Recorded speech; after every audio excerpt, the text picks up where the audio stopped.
ఆయన భద్రతకు సంబంధించి ఇవాళ అనేక అంశాలుగా విషప రాతలు రాస్తున్నటువంటి ఎల్లో మీడియా ఆంధ్ర రాష్ట్రంలో ఉండటం అనేది నిజంగా ప్రజలు చేసుకున్నటువంటి దురదృష్టంగా నేను భావిస్తా ఉన్నా.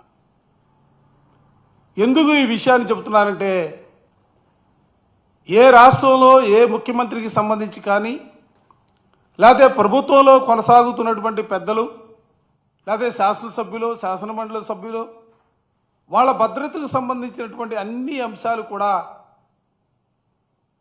రాష్ట్ర స్థాయిలో డీజీపీ గారు లేకపోతే ఇంటెలిజెన్స్ సంబంధించి ఒక కమిటీగా ఉండి, దాన్ని ఎస్ఆర్సీ అంటాం, ఆ కమిటీ ద్వారా ఆయా వ్యక్తులకు సంబంధించినటువంటి భద్రత ఏ విధంగా ఉండాలా, వాళ్ళు పర్యటించే సందర్భాల్లో ఏ విధంగా భద్రత సంబంధించినటువంటి జాగ్రత్తలు తీసుకోవాలనేది ఎస్ఆర్సీ కమిటీ నిర్ధారిస్తూ ఉంటుంది. కానీ ఇవాళ ఈ రాష్ట్రంలో 40 సంవత్సరాల నుంచో 50 సంవత్సరాల నుంచో పత్రికలు నడుపుతున్నామని, ఆ పత్రికలకు సంబంధించి ఇవాళ ఆ పత్రికల్లో రాస్తున్నటువంటి రోతరాతలు చూస్తూ ఉంటే, ఇవాళ ముఖ్యమంత్రిగా ఉన్నటువంటి చంద్రబాబు నాయుడిని ఆకాశానికి ఎత్తే పరిస్థితులు, జగన్మోహన్ రెడ్డి గారు ఏదో భద్రతాపరంగా ప్రభుత్వ ధనాన్ని ఖర్చు పెట్టినట్టుగా చూపే భావంతో ఇవాళ ఆ పత్రికలు చేస్తున్నటువంటి విషప రాతల్ని వైఎస్ఆర్ కాంగ్రెస్ పార్టీగా ఖండిస్తూ ఉన్నాం. మీరు కూడా ఆలోచన జరుగుతూ ఉన్నా, ఏ అంశాన్ని తీసుకున్నా కూడా అబద్ధాలకు రెక్కలు కట్టి అదేదో ప్రపంచమంతా కూడా తిరిగి రావాలనే భావంతో మీరు చేస్తున్నటువంటి పోకళ్ళు కూడా ప్రజాస్వామ్యంలో మంచిది కాదన్న అభిప్రాయాన్ని కూడా చాలా స్పష్టంగా సూటిగా ఎల్లో మీడియాకి నేను చెప్పదలుచుకున్నా. జగన్మోహన్ రెడ్డి గారు ముఖ్యమంత్రిగా ఆయన కొనసాగిన కాలంలో సంవత్సరానికి 90 కోట్ల రూపాయలు 980 మంది భద్రతకు సంబంధించినటువంటి అధికారులు, పోలీసులు వినియోగించున్నట్లుగా ఈరోజు కూడా మీడియాలో వచ్చినటువంటి పరిస్థితులు. నేను ఇందాక చెప్పా, అసలు ముఖ్యమంత్రికి సంబంధించి ఏ విధమైనటువంటి భద్రత ఉండాలనేది ముఖ్యమంత్రి గారు నిర్ణయించుకోరు. దయచేసి గమనించమని కోరుతా ఉన్నా. ముఖ్యమంత్రి గారికి సంబంధించినటువంటి భద్రతని రాష్ట్ర పోలీసు విభాగం, ఇంటెలిజెన్స్ విభాగం ఒక కమిటీగా, ఎస్ఆర్సీ కమిటీగా ఉండి, ఆ కమిటీ ద్వారా ప్రజాబలం కలిగినటువంటి నాయకులు ప్రజల్లోకి వెళ్లే పరిస్థితుల్లో వాళ్ళకి ఏ విధమైనటువంటి భద్రత కల్పించాలనే ఆలోచనలే కాబట్టి సిఫార్సు చేస్తే వ్యవస్థలు భద్రతని సమకూరుస్తూ ఉంటారు. కానీ ఏమీ లేవు. చంద్రబాబు నాయుడిని గొప్పవాడుగా, చంద్రబాబుని నిరాడంబరుడుగా, చంద్రబాబు అసలు భద్రతే వాడుకోని విధంగా కేవలం 121 మంది భద్రతా సిబ్బంది ఆయనకు ఉన్నట్టుగా ఇవాళ కథనాలతో ప్రజల్ని మభ్యపెట్టడానికి చేస్తున్నటువంటి ప్రయత్నాలు. ఇవాళ వాస్తవానికి వెళితే ఇవాళ ఆ రోజున జగన్మోహన్ రెడ్డి గారికి ఉన్నటువంటి సెక్యూరిటీ మనం కూడా ఆలోచిద్దాం. ఇది ఏదో వైఎస్ఆర్ కాంగ్రెస్ పార్టీగా నేను మాట్లాడుతున్నటువంటి మాటలు కాదు. 5 సంవత్సరాల పాటు ఈ రాష్ట్రంలో ఎస్ఆర్సీ కమిటీ చేసినటువంటి సిఫార్సుల మేరకు జగన్మోహన్ రెడ్డి గారికి భద్రత కల్పించినటువంటి అంశాలు ఇవన్నీ కూడా ప్రభుత్వం దగ్గర రికార్డ్స్ ఉంటాయి. నేను చెబుతానో మరోడు చెబుతానో ఆ అంకెలు తారుమారు కావు. ఇవాళ అధికారంలో ఉన్నటువంటి కూటమి ప్రభుత్వ నేతలకు కూడా చెప్తా ఉన్నా, మీరు వెరిఫై చేసుకోండి. 5 సంవత్సరాల కాలంలో ఆయన రెగ్యులర్గా ఆయన సెక్యూరిటీ సంబంధించి సివిల్ పోలీసులు, సిఐ కానీ ఎస్ఐలు కానీ మొత్తం కలిపితే 18 మంది ఆయనకి భద్రత ఉండేది. ఆర్మడ్ రిజర్వ్డ్ సంబంధించి 33 మంది కాపలా కాస్తా ఉండేవాళ్ళు. ఏపీ స్పెషల్ పోలీస్ బెటాలియన్ నుంచి 89 మంది 3 షిఫ్ట్లకు సంబంధించి కాపలా కాస్తున్నటువంటి పరిస్థితి. సీఎం గారు బయటికి వెళ్ళినప్పుడు సహజంగా ఆక్టోపస్ నుంచి 13 మంది స్పెషల్ సెక్యూరిటీగా వాళ్ళు సీఎం గారిని ఫాలో అయ్యే పరిస్థితులు. దాంతోపాటుగా సీఎం గారి ఇంటి చుట్టుపక్కల భద్రత కోసం మరో 23 మంది పోలీస్ సిబ్బంది చుట్టూతా కాపలాగా ఉండే పరిస్థితి. దాంతోపాటుగా సీఎం గారు కాన్వాయ్లో బయటకు వెళ్ళినప్పుడు డ్రైవర్తో సహా 21 మంది భద్రతా సిబ్బంది డ్యూటీల్లో ఉండే పరిస్థితులు. అంటే మొత్తం మీద 196 మంది సిబ్బంది జగన్ గారికి ఆయన సీఎంగా ఉన్నప్పుడు భద్రతా విధుల్ని నిర్వర్తించినటువంటి పరిస్థితుల్ని ఈ సందర్భంగా చెప్తా ఉన్నా. సహజంగా ముఖ్యమంత్రిగా ఆయన జిల్లాల పర్యటనకు వెళ్ళినప్పుడు స్థానికంగా ఉన్నటువంటి పరిస్థితులు, ఆయన కార్యక్రమాలను బట్టి, ఆయన తిరిగే ప్రాంతాలను బట్టి స్థానికంగా ఉన్నటువంటి పోలీస్ అధికారులు భద్రత కల్పిస్తూ ఉంటారు సహజంగా. ఇది జగన్మోహన్ రెడ్డి గారు ముఖ్యమంత్రిగా ఉన్నా ఇదే విధానం, చంద్రబాబు నాయుడు గారు ముఖ్యమంత్రిగా ఉన్నా ఇదే విధానం, రోసీ గారు ముఖ్యమంత్రిగా ఉన్నా ఇదే విధానం, కిరణ్ కుమార్ రెడ్డి గారు ముఖ్యమంత్రిగా ఉన్నా ఇదే విధానం. అంటే ముఖ్యమంత్రికి మధ్య భద్రతకు సంబంధించినటువంటి అంశాలు కొంతమందికి ఎక్కువ, కొంతమందికి తక్కువ. అంటే కార్యక్రమాలను బట్టి, ఆ తిరిగే ప్రాంతాలను బట్టి భద్రతకు సంబంధించినటువంటి చర్యల్ని స్థానిక అధికారులు, పోలీసు అధికారులు తీసుకుంటూ ఉంటారు. ఇది వాస్తవమైనటువంటి పరిస్థితులు. దీని మీద ఎందుకు ఈ రాద్ధాంతం చేస్తున్నారని అడుగుతా ఉన్నా. అంటే ఈ ఎల్లో మీడియాకు సంబంధించి 2-3 పత్రికలు వరుసగా కథనాలు రాస్తూ ఉంటే ప్రభుత్వం ఏదో చర్యలు తీసుకున్నట్లుగా దీని మీద ఒక స్టేట్మెంట్ ఇవ్వబోతూ ఉంటుంది. ఒక ఆనవాయితీగా, ఎందుకంటే గడిచిన 6 నెలల కాలంగా చూస్తూ ఉన్నాం ఈ రాష్ట్రంలో. ముందుగా వాళ్ళకి సంబంధించినటువంటి ఎల్లో మీడియాలో కథనాలుగా పుంఖాలుగా వార్తలు రాయిస్తారు.